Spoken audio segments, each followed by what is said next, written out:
Bonjour, Monsieur Pierre Rosavalon. Bonjour. C'est un honneur de développer davantage notre interlocution qui a débuté en 2018.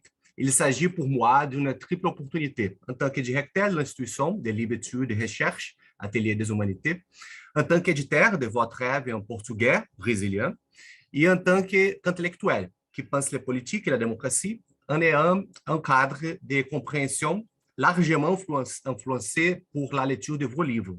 Votre conception d'intellectuel engagé dans la lucidité démocratique qui allie la rigueur académique, l'organisation de la vie culturelle et politique et l'intervention de l'espace public est un exemple tant pour moi que pour l'Atelier des Humanités. Développant une intuition de mon cher collègue Alain Caillé, qui j'ai déjà entrevisté, faire l'entrevue avec lui, je vous considère comme l'un des représentants d'une version française de la théorie critique formée à partir des intellectuels de l'ancien socialisme barbarie, notamment Cornelius Catoriadi et Claude Lefort. Pour moi, vous avez développé la pensée du politique, une des théories critiques les plus importantes de notre époque, pour moi, capable de formuler et de répondre aux défis du temps présent, puisque vous conciliez formalisation conceptuelle, ancrage historique empirique et orientation pragmatique à caractère émancipateur. C'est pourquoi que je vous remercie pour l'occasion. Bien, comme nous avons déjà eu une rencontre du cycle des humanités avec le consulat de France au Rio de Janeiro, consacré au siècle du populisme, je voudrais maintenant explorer l'ensemble de votre rêve. Une attention particulière sera accordée ici à votre trilogie de mutation démocratie. Les 4 livres, la contre-démocratie, la légitimité démocratique, la société des égaux et le bon gouvernement, car nous la publions dans l'atelier des humanidades éditoriales. Allons-y. La première question.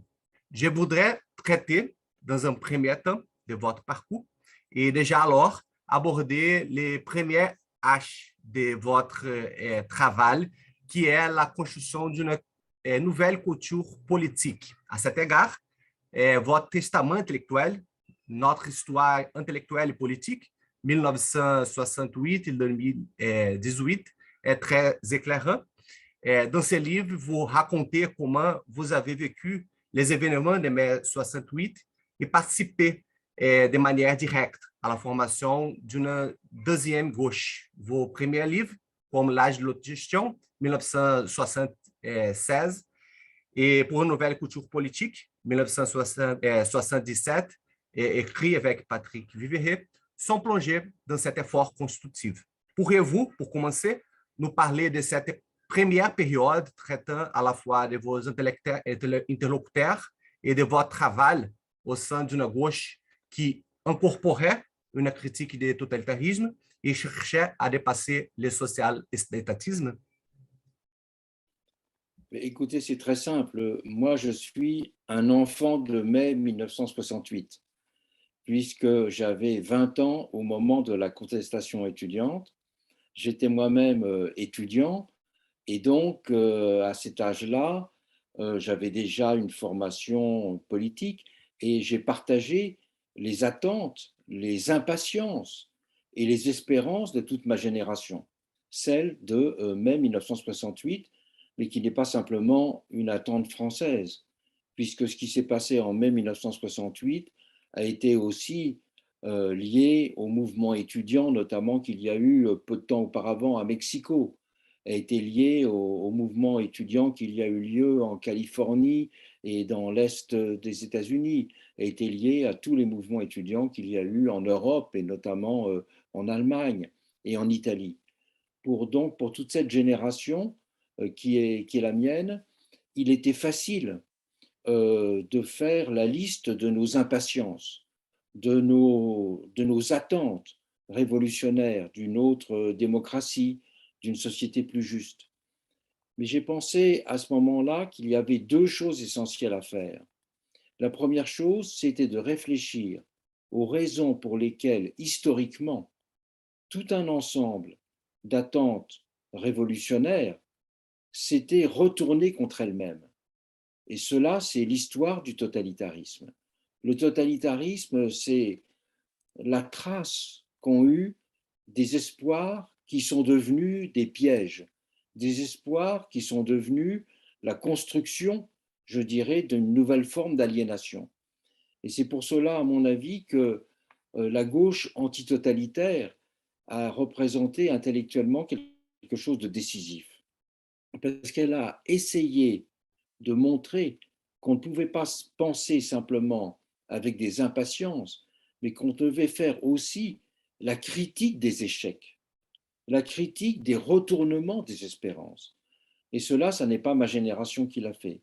C'est la génération de Claude Lefort, c'est la génération de Castoriadis, et c'est la génération de nombreux intellectuels qui étaient dans l'Europe de l'Est, qu'il s'agisse d'écrivains comme Milan Kundera, ou qu'il s'agisse de philosophes ou d'historiens polonais ou de dissidents russes. Donc, j'ai pensé qu'il ne fallait pas simplement penser l'avenir à partir, je dirais, d'une communauté d'attente, d'une communauté d'espérance, mais d'une réflexion sur les raisons pour lesquelles des attentes avaient été trahies.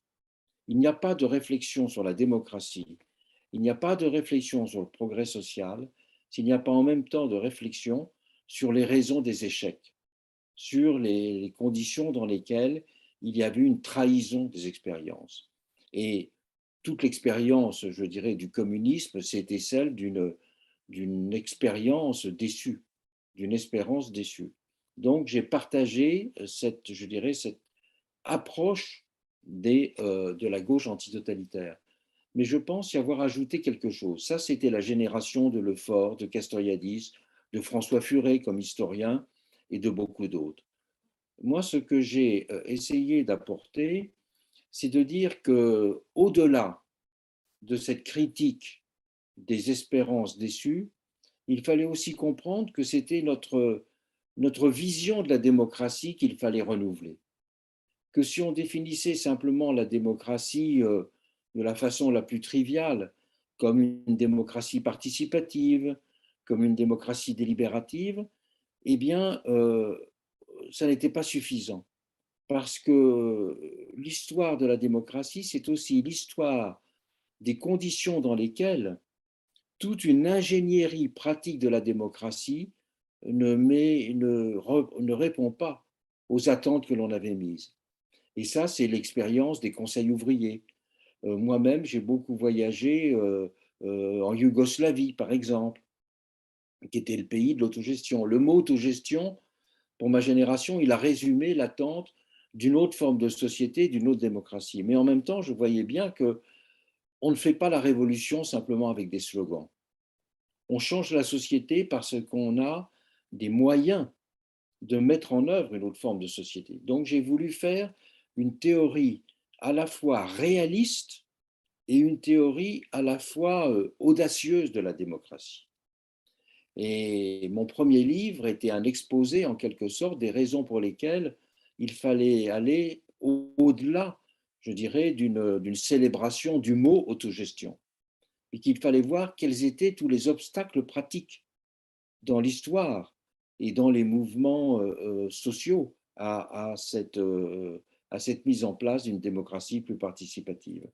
Donc, mon ambition, ça a à la fois de faire une nouvelle théorie de la démocratie, une théorie critique, qui soit à la fois une théorie critique très forte, je dirais, de l'absence de démocratie existante, mais en même temps une théorie critique des illusions, et une théorie critique des échecs aussi. Et c'est pour cela que peu à peu, je vais essayer de, si on prend le mot représentation, par exemple, tout le monde peut constater qu'il y a une crise de la représentation. Mais si on se contente de dire qu'il faut qu'il y ait davantage de députés ou qu'il y ait des députés représentant mieux la société, on ne va pas au fond de la crise de la démocratie. Et c'est pour cela, par exemple, que j'ai montré que la crise de la représentation, c'était aussi une crise de ce qu'il y avait de plus profond dans la représentation, c'est-à-dire le fait de mettre des problèmes, que chaque citoyen ait le sentiment que ce qu'il vit est pris en compte dans la société, est lisible. est visible. Donc, mon effort de théorie de la démocratie, ça a été de partir de toute une histoire des échecs pratiques pour essayer de redéfinir une théorie, pour essayer de constituer une théorie qui soit à la fois réaliste et plus, je dirais, plus audacieuse d'un certain point de vue. De faire aller de pair la lucidité, une plus grande lucidité sur les échecs, avec une capacité plus grande de définir une démocratie, je pourrais dire une démocratie augmentée, une démocratie enfin réalisée. Parce que l'histoire de la démocratie, c'est une longue histoire des échecs, des incapacités de la mettre en œuvre. C'est un mot qui est trop grand pour la réalité. Et donc, si on veut que ce mot corresponde à la réalité, eh bien, il faut faire toute cette histoire et toute cette analyse des difficultés à la mettre en œuvre. Donc ça, c'était l'axe directeur, je dirais, de toute ma vision à la fois militante et à la fois intellectuelle.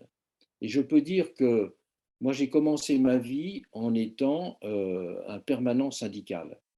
J'ai commencé ma vie active en étant un conseiller politique et économique du syndicat qui a incarné les espérances de mai 68 en France.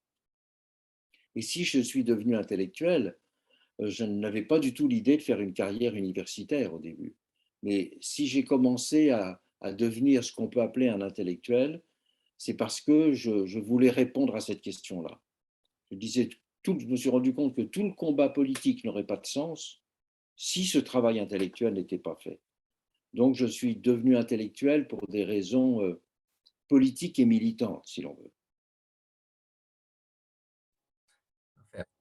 Et au cours de cette période, vous êtes devenu de plus en plus conscient qu'il était nécessaire de retrouver les caractères centraux de la tradition libérale dans la modernité et de faire aussi le travail académique. Ça n'a Oui, pas fait plaisir, bien sûr, à une partie de la gauche, surtout de la gauche militante, qui manque encore aujourd'hui au moyen au Brésil d'une clarification de la dimension libérale de démocratie. Comme vous le soulignez, la recherche historique a permis de prendre du recul pour approfondir votre regard sur le présent. oui. Vous avez ainsi entrepris, d'une part, des études historiques telles que le capitalisme utopique, 1979, et le moment Guizan, 1985, et d'autre part, une analyse de la crise de la social-démocratie, dans la crise de l'État-providence, 1981. De ces dernières, partira un axe de recherche sur les mutations de la question sociale et de son cadre institutionnel, comme dans la question syndicale, la nouvelle question sociale et les nouvelles âges des inégalités, d'autres livres. Je pense que votre intérêt pour le libéralisme articule deux problèmes. D'une part, une formulation de ce qu'est la démocratie avec des réponses libérales sur ce qu'ils sont l'émancipation, la représentation, l'institution, la citoyenneté, le gouvernement, etc.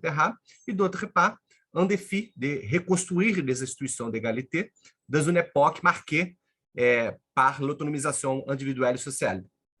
Pourriez-vous nous présenter dans les grandes lignes comment le libéralisme est une clé, d'entre autres, dans votre rêve, tant du point de vue historique que du point de vue actuel, de l'actualité? Le libéralisme a d'abord été une doctrine de l'émancipation. Aujourd'hui, quand nous employons le mot libéralisme, nous pensons à l'économie capitaliste. Le mot libéralisme, quand on est en Amérique latine, il résonne avec le souvenir des Chicago Boys au Chili. Mais le mot libéralisme au début du 19e siècle, c'est tout à fait différent.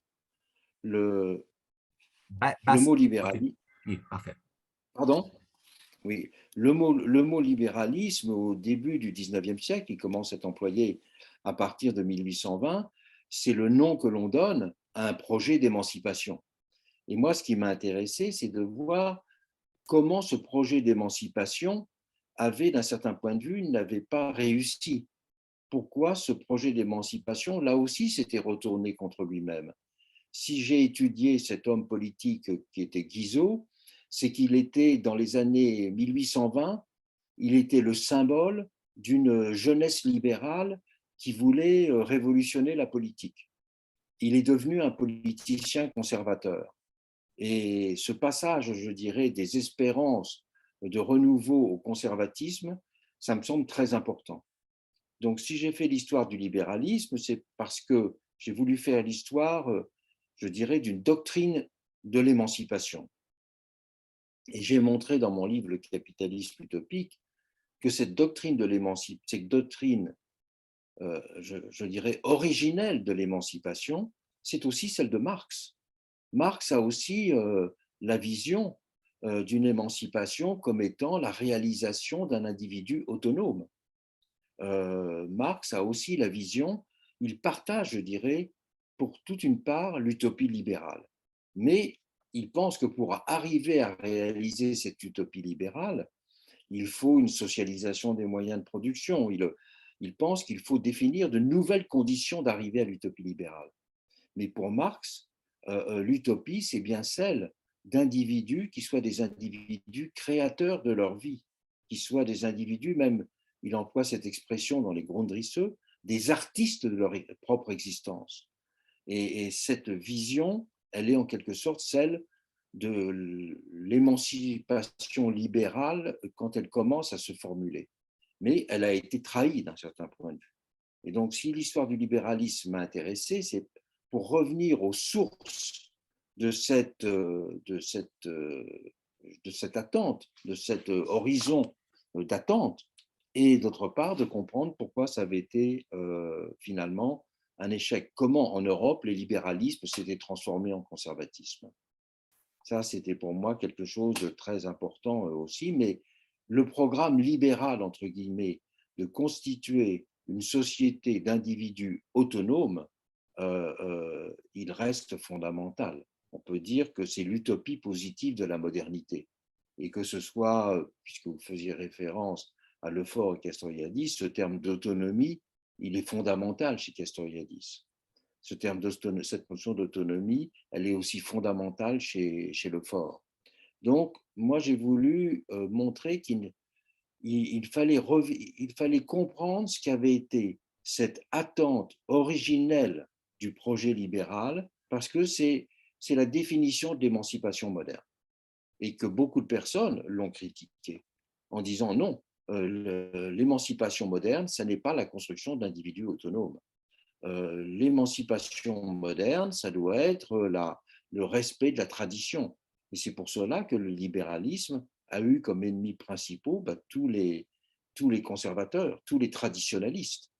Les premiers ennemis du libéralisme, c'était ceux qui ont dit non, la société se défait si c'est une société d'individus autonomes. Mais non, je pense qu'aujourd'hui, il y a toujours des personnes qui critiquent cette vision de la société autonome. Je pense que ça doit rester l'horizon directeur et tout un ensemble je dirais, de progrès qu'on peut dire d'ordre des progrès sociétaux, c'est d'aller dans le sens de cette société de l'autonomie. Mais aller dans cette société de l'autonomie, ça veut dire être aussi dans une économie de l'autonomie. Ça veut dire aussi être dans une démocratie de l'autonomie, dans une politique de l'autonomie. Et c'est ça que j'essaie de définir à propos de la démocratie avec mon travail.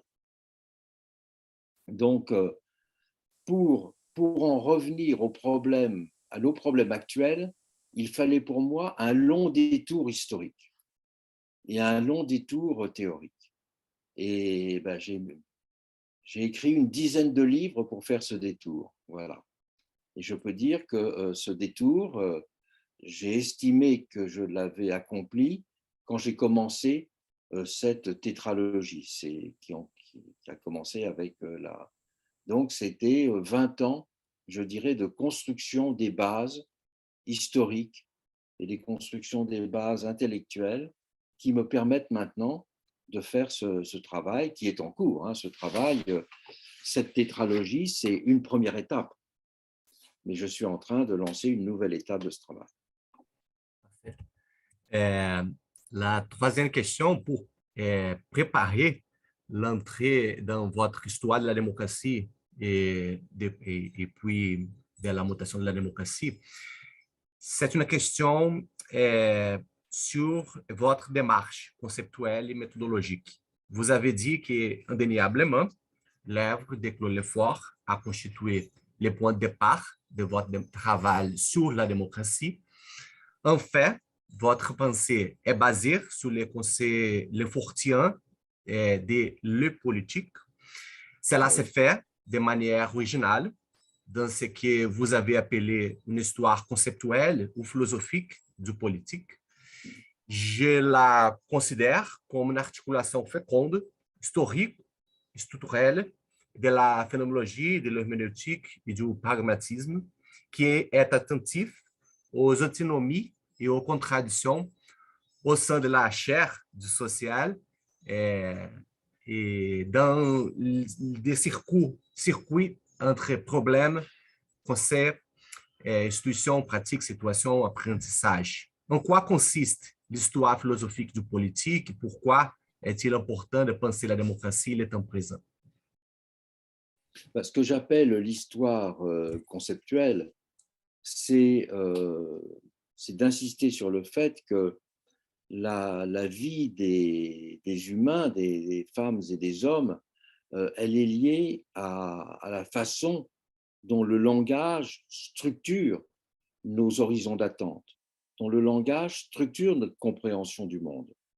Et l'histoire conceptuelle du politique, c'est de montrer comment le possible et le pensable vont de pair. On ne peut définir de nouveaux possibles que si on les rend pensables. Et c'est cela que j'ai voulu faire avec l'histoire conceptuelle du politique. Ça n'est pas du tout une histoire qui est contraire à l'histoire sociale. Dans mon histoire, quand je fais l'histoire du suffrage universel, je fais une histoire sociale aussi, des raisons pour lesquelles le suffrage des femmes était tardif, des résistances au suffrage universel. Mais j'essaye en même temps de montrer qu'il faut appréhender la démocratie à partir de toute cette prise en compte du langage et des concepts que l'on met en œuvre pour essayer de la comprendre et de la transformer. C'est ça que j'ai essayé de faire. Et cette histoire conceptuelle, euh, vous avez fait, vous a fait arriver à votre trilogie de l'histoire de la Oui, démocratie en France, écrite tout au long des années 1990. Les trois livres, Le Sacre du Citoyen, Le Peuple Introuvable et La démocratie inachevée. Je souhaite publier en portugais ces livres impressionnants dès que j'aurai fini d'apporter la tétralogie au Brésil. Pour pouvoir nous consacrer ici à la tétralogie, je synthétise ces livres qui sont, pour parler au public, une histoire du suffrage universel, de la représentation citoyenne et les problèmes de la représentation et la souveraineté du peuple. Je vais faire une question de synthèse qui vise à clarifier comment ils mettent en place le cadre d'analyse sur la mutation de la démocratie contemporaine. Alors, dans votre trilogie, vous essayez de passer deux idées. Premièrement, que la démocratie est un modèle normatif, évident, universel. Et deuxième, qu'elle est seulement un régime politique réductible à la procédure représentative électorale. Vous composez au contraire un cadre dans lequel la démocratie est un problème, une histoire, une expérience, montrant comment il y a formulation distincte sur quel est le peuple, la représentation, la souveraineté, la légitimité, etc. Je pense que vous faites deux choses. D'une part, formaliser un champ du possible dans l'histoire moderne, en édifiant à la fois ses formes historiques stables et ses bords problématiques, et d'autre part, reconstruire une conception de la démocratie qui dépasse ces versions réductionnistes en formulant alors des concepts tels que régime mixte, souveraineté complexe, représentation généralisée, démocratie démultipliée, émancipation généralisée, temporalité plurielle de politique, etc. Concepts qui a un apport pour la conception positive de la démocratie. Pouvez-vous nous donner un aperçu de la manière dont cette trilogie historique éclaire la démocratie, non seulement dans son histoire et son histoire en France, mais aussi dans l'histoire de la démocratie en général et ses mutations actuelles étudiées dans les travaux sur la mutation de la démocratie? Dans mon programme intellectuel que j'ai donné au Collège de France, dans le petit livre pour une histoire conceptuelle du politique, j'emploie un moment l'expression en disant que la démocratie, l'histoire de la démocratie, c'est à la fois celle d'une expérience et celle d'une indétermination. Parce que chaque définition que l'on peut donner de la démocratie ou des éléments constituants de la démocratie se trouve confronté à des tensions, à des contradictions. Quand on dit la représentation, ben, il y a une différence entre la représentation procédurale et ce que j'appelais la représentation figurative, substantielle. Quand on parle de la souveraineté, il y a différentes définitions de la souveraineté. Quand on parle de la citoyenneté, ça n'est pas simplement le bulletin de vote, ça n'est pas simplement la décision. La souveraineté, c'est aussi la délibération. Donc j'ai essayé de faire une histoire de la démocratie qui est une histoire à la fois de ces indéterminations et de ces indéterminations qui montrent aussi les éléments de contradiction. Ces indéterminations expliquent aussi comment la démocratie peut se retourner contre elle-même. Parce que l'histoire de la démocratie, c'est celle, je le disais un peu au début, du retournement des espérances. Des espérances qui se retournent contre elles-mêmes.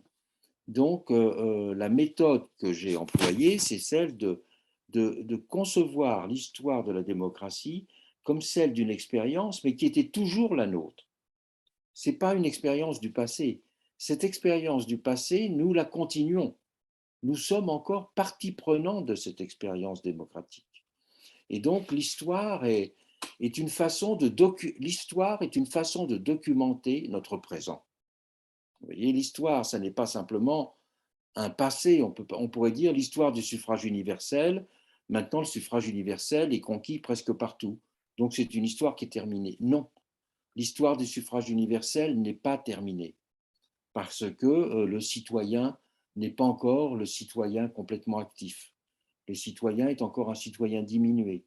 Et donc, l'histoire de la démocratie que j'ai essayé de faire, c'est une histoire qui reste une histoire présente. Et donc, le passé éclaire notre présent, puisque ce passé, il est en quelque sorte dans notre quotidien. Il est encore dans notre quotidien. Donc, c'est ça ma méthode. Et cette méthode, ça n'est pas faire de l'histoire de quelque chose qui serait passé, c'est faire de l'histoire de quelque chose qui est encore présent, de quelque chose qui est encore problématique aujourd'hui.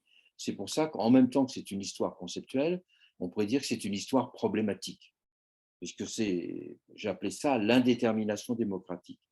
Et cette indétermination démocratique, je la définis dans un sens tout à fait différent de Lefort. Parce que pour Lefort disait, l'indétermination démocratique, c'est le fait que personne ne doit pouvoir se mettre à la place du pouvoir pleinement. Donc, ça, c'était sa définition du pouvoir comme lieu vide. Donc, c'était une vision que je partage de l'indétermination démocratique. Mais j'ajoute à cette définition de Lefort une autre dimension, que ça n'est pas simplement le pouvoir qui doit rester un lieu vide, c'est la démocratie elle-même doit être comprise comme traversée par des tensions, traversée par des contradictions, traversée par des difficultés, des impossibilités. Et cette indétermination, qui est le tissu de ces difficultés, de ces impossibilités, il est très important de le prendre en compte si on ne veut pas qu'il y ait une trahison de la démocratie. C'est une conception de démocratie plus sociologique que de Lefort. La conception de Lefort est trop philosophique. Oui, et Lefort, bon, moi j'ai même partagé mon bureau avec Paul Lefort. Hein. Donc, nous avons eu d'innombrables discussions. Et puis, il était mon directeur de thèse 2 fois. J'ai fait une thèse d'histoire, c'était le livre Le capitalisme utopique. Il était mon directeur de thèse. Il était aussi mon directeur de thèse en sciences humaines pour le moment Guizot. Donc, nous avons eu plus de 20 ans d'interaction permanente. Et donc, j'ai beaucoup d'admiration pour son œuvre, mais en même temps que j'ai cette admiration, j'ai essayé d'aller plus loin aussi dans certains points de vue. C'est normal dans la vie intellectuelle. Parfait. Je voudrais écouter un peu vous parler de la conception de la démocratie comme complexité, la question de la souveraineté complexe et la question de la distance, de la calage entre représenter et représenter et la, de, la décalage de la relation, de la rapport de représentation. Parce que je pense que votre conception de démocratie est surtout une conception de démocratie averse à une réduction de la démocratie. Les bords de la démocratie sont plusieurs formes de réduction. Et votre parcours est faire la recomposition de ces formes historiques et, et faire une proposition de la démocratie comme une expérience complexe. Que serait-il? Que serait-elle cette conception complexe de la démocratie? Je pense que c'est une position importante de poser pour entrer dans les mutations de la démocratie, la tétralogie. Prenons, puisque vous parliez de cette question, l'exemple de la représentation.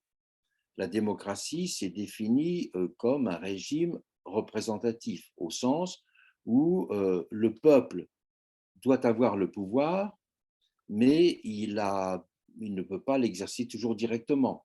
Donc, il a besoin, je dirais, de représentants pour prolonger et pour donner corps, donner vie à sa souveraineté. Donc, c'était l'invention des partis politiques qui ont pour but d'être en quelque sorte une courroie de transmission entre une souveraineté très générale du peuple et un pouvoir effectif. Mais ce que j'essayais de montrer, c'est que toutes ces visions de la représentation se liaient toujours à des limites. Si on dit que, oui, techniquement, il est vrai qu'il y a besoin de représentants, parce qu'il ne peut pas y avoir le peuple assemblé ne peut pas voter les lois tous les jours. Le peuple ne peut pas être un parlement permanent. Bon. Donc, il y a besoin d'un parlement distinct et séparé. Mais en même temps, si ce parlement est séparé, il risque de s'éloigner de la volonté populaire. Et cette volonté populaire elle-même, on voit qu'elle est souvent contradictoire. Donc, pour faire vivre la démocratie, il faut en quelque sorte en décomposer les éléments et constater qu'il n'y a pas une solution technique à la démocratie, mais que la démocratie, elle est un régime qui est presque paradoxal, parce que comment faire en sorte qu'une société se dirige elle-même? Eh bien, on ne peut le faire que si on décompose ce problème en une multitude de définitions. Cela veut dire qu'il y a une délibération publique, cela veut dire qu'il y a un gouvernement qui rend des comptes, cela veut dire qu'il y a une information permanente des citoyens, cela veut dire qu'il y a une possibilité de changer périodiquement les gouvernants, et cela veut dire aussi que la vie les citoyens doivent avoir le sentiment que ce qu'ils vivent est pris en compte en permanence. Alors qu'on voit, on voit que le populisme prétend incarner en quelque sorte cette permanence du peuple, mais il l'incarne de façon trompeuse et illusoire. Donc, ma vision de la démocratie, c'est de dire que la démocratie, pour être accomplie, doit être décomposée en énormément d'éléments. La démocratie, c'est à la fois un régime de la discussion, un régime de la surveillance, un régime de la sanction, un régime de l'intermédiation. Et tout ça, doit être décomposée. Alors cette décomposition, il y a bien des façons de l'appréhender. Par exemple, moi j'ai insisté sur le fait que traditionnellement, la vision de la démocratie insiste sur le fait que la démocratie, c'est la vox populi, la voix du peuple. Et effectivement, quand on vote, on dit chaque individu donne sa voix à quelqu'un. Hein, il donne sa voix. Mais j'ai montré que la démocratie, ça n'est pas simplement la voix du peuple, c'est aussi l'œil du peuple. La démocratie, c'est aussi pourquoi? Parce que la voix, elle est intermittente, alors que l'œil, il est ouvert en permanence. Donc, j'ai essayé de montrer qu'il y a déjà cette grande distinction qu'il faut faire. Il faut des institutions de la voix du peuple, il faut en même temps des institutions de l'œil du peuple. Et il faut ces institutions de l'œil du peuple, c'est ce qui initialement était confié au Parlement, c'est-à-dire des fonctions de contrôle, des fonctions de surveillance, des fonctions de reddition de comptes, des fonctions de contestation. Donc, on voit déjà que si on veut aborder les institutions de la démocratie, il faut déjà faire cette première grande distinction entre les institutions de la voix du peuple et les institutions de l'œil du peuple. Et si on rentre dans le détail, on va voir qu'il faut, si on voit le problème de la représentation, il faut évidemment des techniques de l'intermédiation, c'est-à-dire qu'il y ait des candidatures, par exemple. Mais de l'autre côté, il faut aussi qu'il y ait la dimension que j'appelle plus figurative de la démocratie, c'est-à-dire la démocratie que j'appelais la représentation narrative. La représentation, c'est aussi raconter la vie. Ça n'est pas simplement des gens, ça n'est pas simplement l'intermédiation où on donne un mandat à quelqu'un. Donc, à chaque fois, j'ai essayé de montrer comment on pouvait enrichir la vision de la démocratie en décomposant ces éléments. Et ces éléments, quand on les met tous ensemble, ça forme une démocratie complexe. Et il n'y a pas de démocratie simple possible. Et c'était la grande erreur, par exemple, de certains théoriciens des conseils ouvriers au début du XXe siècle, en disant il faut faire des petits conseils qui vont discuter, décider de tout. Non, parce que l'intermédiation se passe mal. On sait très souvent, quand il y a un petit groupe, eh bien, au bout d'un certain temps, ce petit groupe réduit sa taille. Et donc, ce sont des personnes qui décident pour d'autres.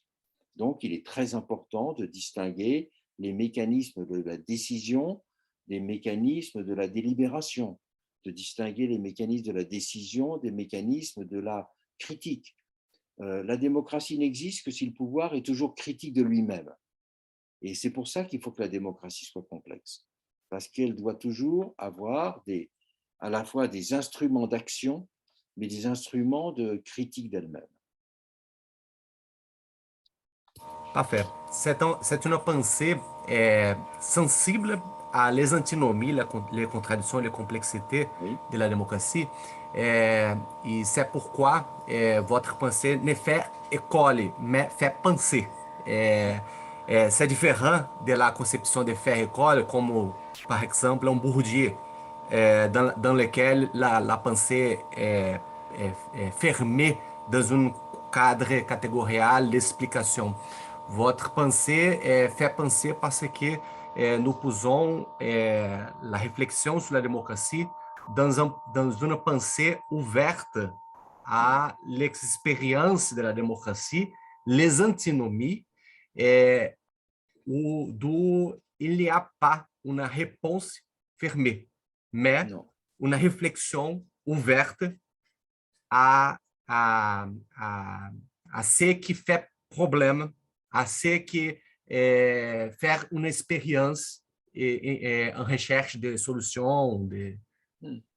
Bon, moi, je ne suis pas un bâtisseur de démocratie, d'une constitution parfaite.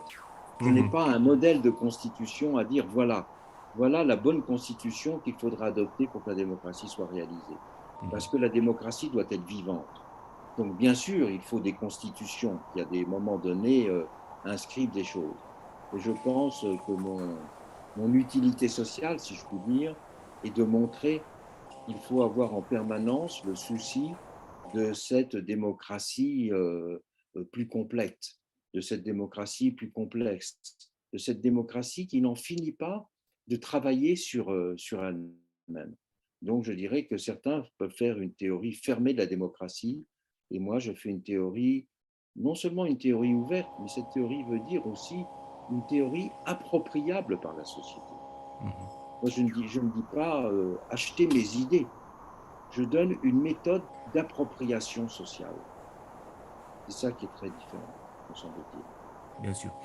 Et cette pensée, cette stratégie d'appropriation sociale se fait dans une perception des antinomies constituantes de la démocratie, comme l'émancipation individuelle, l'émancipation Voilà, ouais. sociale, les complexités et les variations de ce qui est souveraineté de la répétition, mandat, répétition figurative. C'est une perception très forte qui nous conduit pour les mutations de la démocratie contemporaine. Vous vous attachez à analyser les spécificités du moment présent dans ce que vous appelez la troisième phase d'émancipation. Ouais. Dans votre analyse, nous trouvons toujours une combinaison de reconstruction historique, de diagnostic critique et de propositions pratiques. Je souhaite l'explorer ici dans notre question.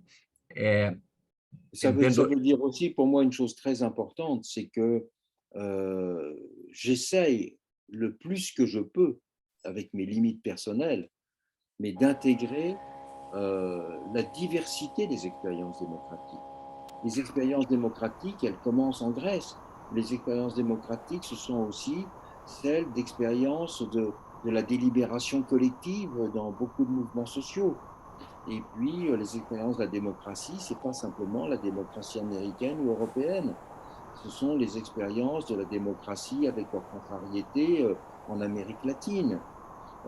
C'est l'histoire aussi des difficultés, des problèmes de la démocratie en Inde, au Japon. Il me semble que la vision que je développe de la démocratie doit se lier à, je dirais, un souci d'appréhension universelle. Mais que cet universalisme, moi, ma connaissance est limitée. Donc, je n'en traite que des morceaux, mais que j'insiste sur le fait qu'il faut avoir cette perspective universaliste des expériences démocratiques. Votre, Tous, toutes apportent quelque chose. l'essai sur l'universalisme démocratique expose bien cette position, un universalisme démocratique qui n'est pas d'un modèle universal, Mais mais d'une d'expérience. perception de l'expérience, confrontation d'expérience. Voilà, exactement. Voilà. Parfait. É, bem, déjà, avez déjà parlé un peu les thèses de la contre-démocratie, hein, Ouais. de l'opposition, le vote dans le pauvre et le pauvre vigilant. Dans la contre-démocratie retrace une longue histoire de l'activité civique, de la souveraineté négative, une modalité de souveraineté euh, Ouais. euh, oubliée euh, euh, très, dans la grande période de lutte démocratique pour la démocratie. Ouais. La souveraineté négative est un moteur, un moteur de mise à la preuve de la défiance démocratique. Il s'agit de Ouais. surveiller, veiller, s'opposer, contrôler, dénoncer, juger, critiquer, noter. Pourquoi faut-il analyser les formes de la contre-démocratie et pourquoi nos démocraties ont-elles tendance à se dégrader en une démocratie impolitique? Ce n'est pas une démocratie dépolitisée, mais en politique, qui est autodestructive. Et comme bien utiliser les contre-pouvoirs libéraux et démocratiques pour renforcer la confiance et l'appropriation civique? Enfin, le discours politique dominant des partis, c'est de dire que qu'ils vont résoudre la question démocratique, qu'ils vont sortir de l'impuissance démocratique. et ils n'en sortent pas. Je pense qu'un vrai pouvoir démocratique, c'est un pouvoir qui est à la fois très volontaire et très modeste, il ne peut pas prétendre résoudre toutes les questions, mais au contraire, c'est celui qui montre quelles sont les difficultés à résoudre. Et il ne présuppose pas simplement sa supériorité. Il montre que la démocratie est difficile. Et il dit, le bon pouvoir pour moi, c'est celui qui dirait, nous allons faire des expériences de démocratie. Nous allons être des apprentis de la démocratie. Et non pas comme souvent en disant, moi je vais être le vrai représentant du peuple et je vais être le vrai, je vais mettre en place la constitution définitivement démocratique. Ça me semble être la mauvaise méthode parce qu'elle ne produit que de la défiance et elle ne produit que de la déception. Il faut partir de ce fait que ce qui détruit la démocratie, c'est cette alternance de déception et de promesses non tenues. Et pourquoi la tendance pour la démocratie en politique est négative aujourd'hui? Quelles sont les transformations des fins de siècle qui nous conduisent à cette Évidemment, position? le développement des populismes partout dans le monde en est le signe. Le populisme se définit comme une prétention à l'incarnation et d'être un pouvoir qui résout toutes les contradictions de la démocratie et toutes les contradictions du politique parce que un groupe et une personne va pouvoir incarner en quelque sorte la réalité de la société. Donc, et ça, c'est aujourd'hui ce qui est dominant aussi bien dans certains pays d'Amérique latine, en Europe avec la montée de l'extrême droite presque partout, bien sûr dans la Russie de Poutine, énormément dans l'Inde de Modi. On peut dire aujourd'hui, c'est pour ça que j'appelais mon livre, le siècle du populisme. Parce qu'aujourd'hui, c'est cette tendance générale, je dirais, à une falsification populiste de la démocratie. Et donc, il est très important de montrer que ça n'est pas simplement, ça ne concerne pas simplement quelques pays malheureux. Ça concerne, c'est au cœur de l'expérience de toutes les grandes démocraties. Après tout, Trump a été un des pires populistes de l'histoire mondiale récente. Poutine était un des pires populistes de l'histoire mondiale récente. Et bien sûr, l'expérience latino-américaine est une expérience très riche, je dirais, en histoire de déviation populiste.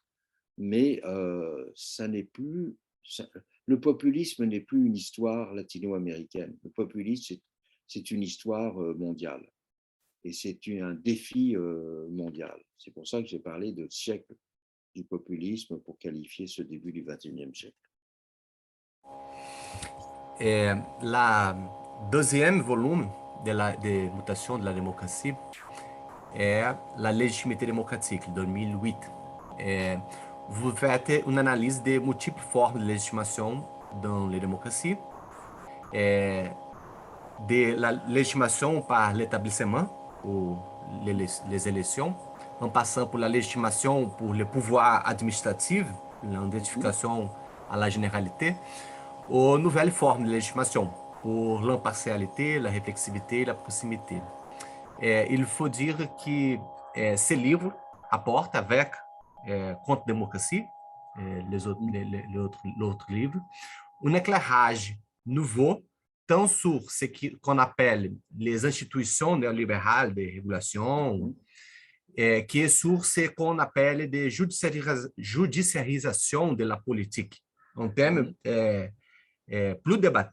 beaucoup débatté au Brésil. Monsieur Rosanvallon, quelles sont les transformations qui conduisent aux nouvelles demandes de légitimation et comment ces processus nous permettent-ils d'entrevoir une démocratie nouvelle, d'appropriation, approximation, interaction, présence, etc. Ce que je veux montrer, c'est deux choses. La première chose, c'est qu'il n'y a pas simplement une procédure qui produirait une légitimité durable. La première chose que je veux montrer, c'est que la légitimité est une construction dans le temps. L'élection donne un permis de gouverner, mais la légitimité, c'est au-delà de la légalité. La légitimité, c'est une construction dans le temps, et donc, ça doit être mis à l'épreuve en permanence. Un gouvernement ne peut pas dire je suis définitivement légitime. Il a, il a un statut légal, il a un statut de gouvernant, mais sa légitimité, c'est plus que cela. Sa légitimité doit être la preuve permanente qu'il se conduit conformément aux attentes des citoyens. Et donc, il est en quelque sorte un bon serviteur de la promesse démocratique. Donc, il y a cette dimension de construction dans le temps. Et puis, il y a une deuxième dimension, c'est une dimension procédurale, c'est que la légitimité doit avoir je dirais, des moyens de mise en œuvre qui sont différents.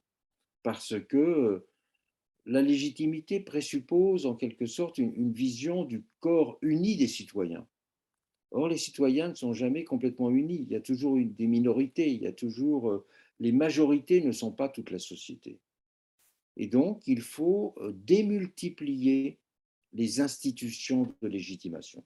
Donc, vous voyez, ce que je fais, c'est à la fois une réflexion sur l'inscription, la nécessité d'inscrire dans le temps la notion de légitimité, et d'autre part, la nécessité de démultiplier, je dirais, les procédures de légitimation. Et c'est ce que j'essaie de faire dans ce livre-là.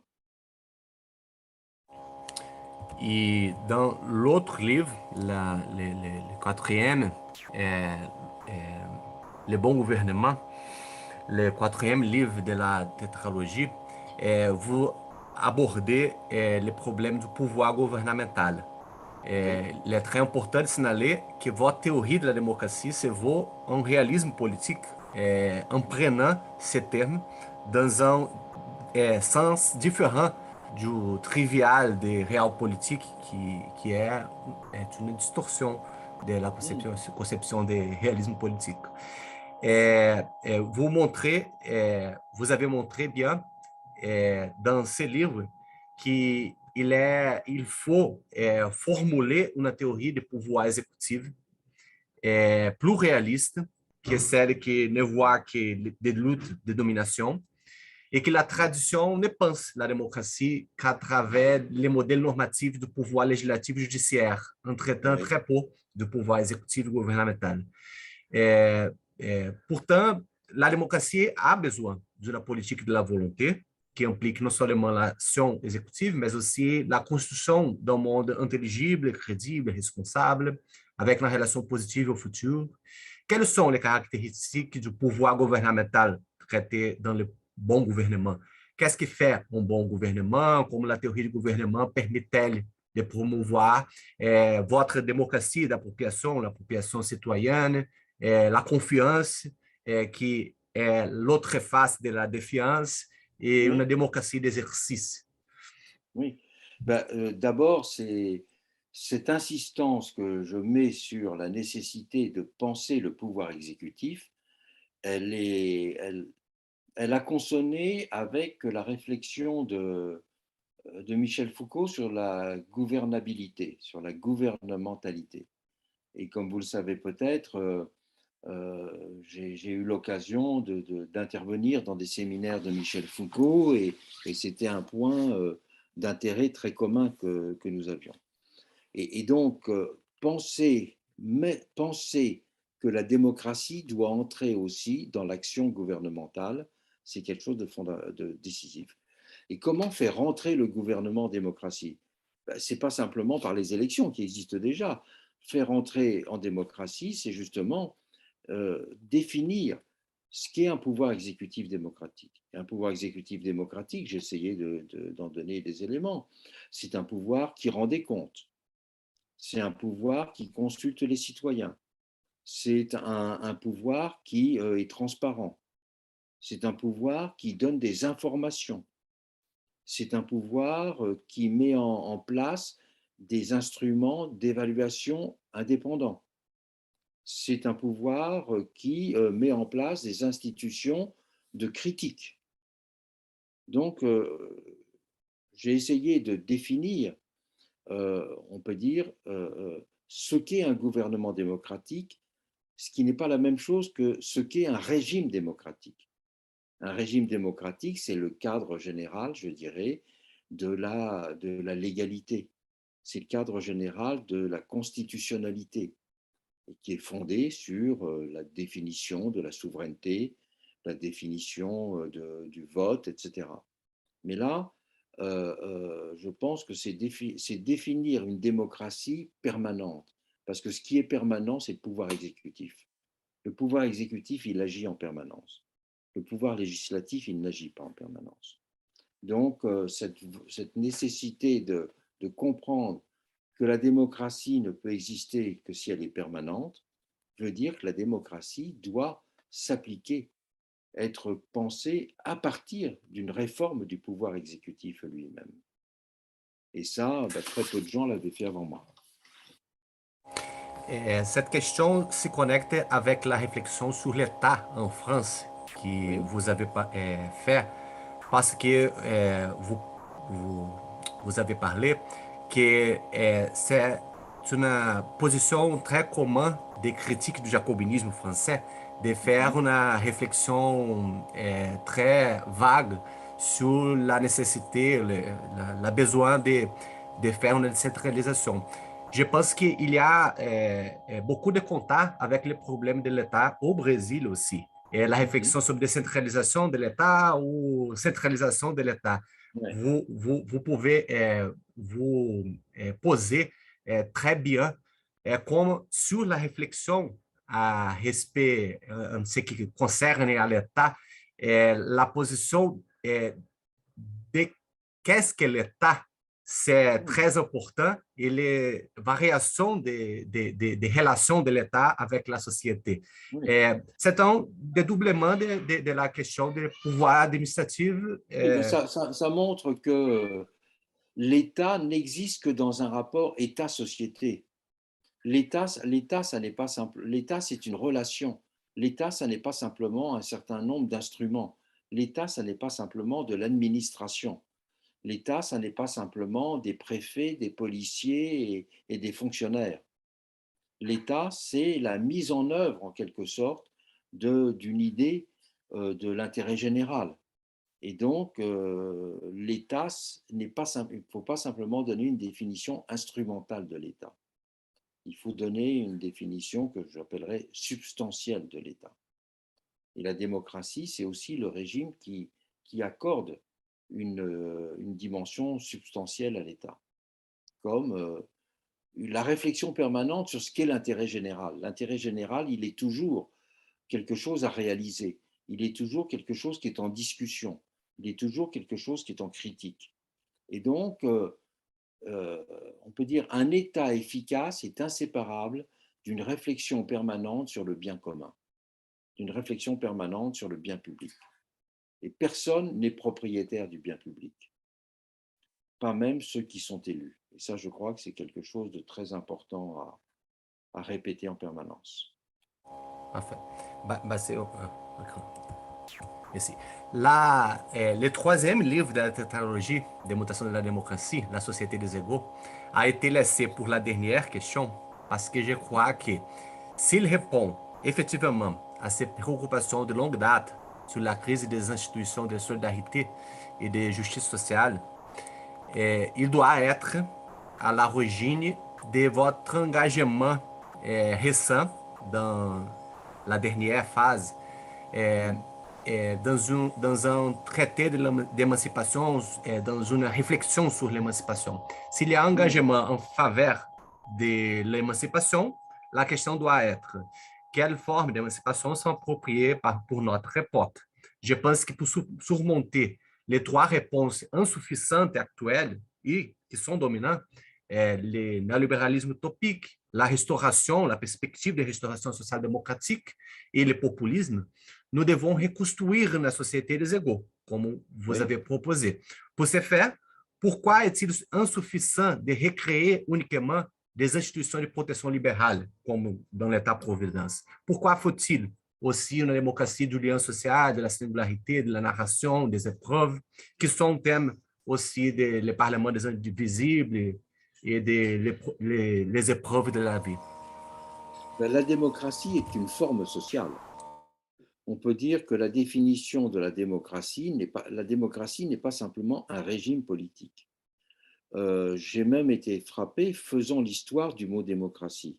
Faisant l'histoire du mot démocratie en Europe, aux États-Unis, le mot démocratie, il renvoie d'abord à l'idée d'une forme de société. C'est une société dans laquelle les individus vivent de façon compatible. C'est une société dans laquelle il y a cette définition forte de l'égalité. Le mot égalité, il est au cœur de la Révolution américaine, il est au cœur de la Révolution française. Mais qu'est-ce qu'une société des égaux? Aujourd'hui, on a un peu perdu de vue cette question parce qu'on s'est polarisé sur la prise en compte des inégalités. Parce qu'effectivement, les inégalités sont devenues énormes. Et ces inégalités, moi j'ai été l'éditeur de Thomas Piketty. Donc c'est moi qui ai publié les livres de Piketty en France. Donc je suis sensible à cette question-là et je l'ai évidemment soutenu et encouragé dans sa démarche. Mais on ne peut pas simplement critiquer les inégalités, parce que les grandes inégalités, ça devient presque une abstraction. Ce qui compte, c'est la construction. Que veut dire la construction de l'égalité?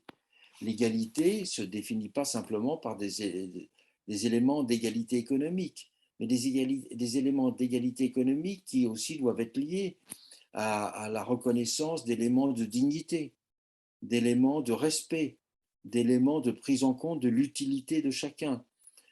C'est pour ça que ça définit un rapport social et pas simplement, je dirais, un rapport économique. Alors bien sûr, il faut des politiques fiscales pour corriger les grandes inégalités. Il faut limiter les inégalités. Mais construire l'égalité va plus loin que des politiques de redistribution.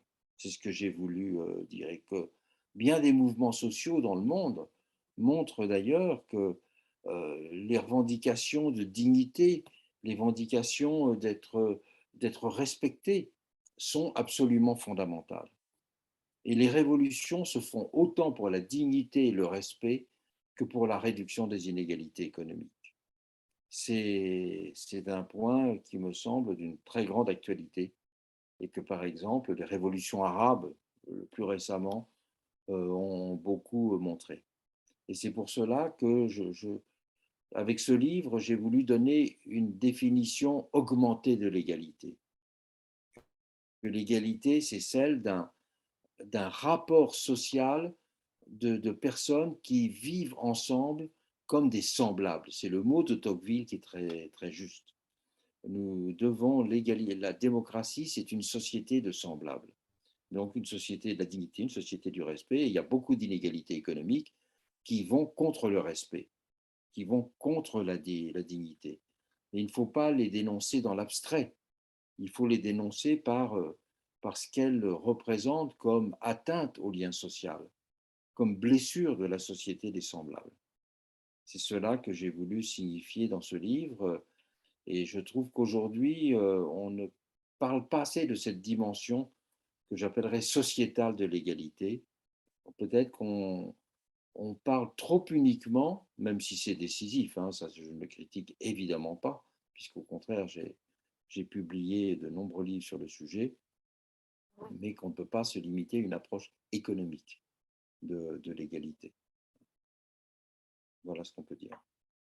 C'est pourquoi il faut faire une démocratie narrative, né? Exactement. Une L'exposition. démocratie narrative, c'est une démocratie qui fait que tous les citoyens peuvent se sentir importants pour les autres.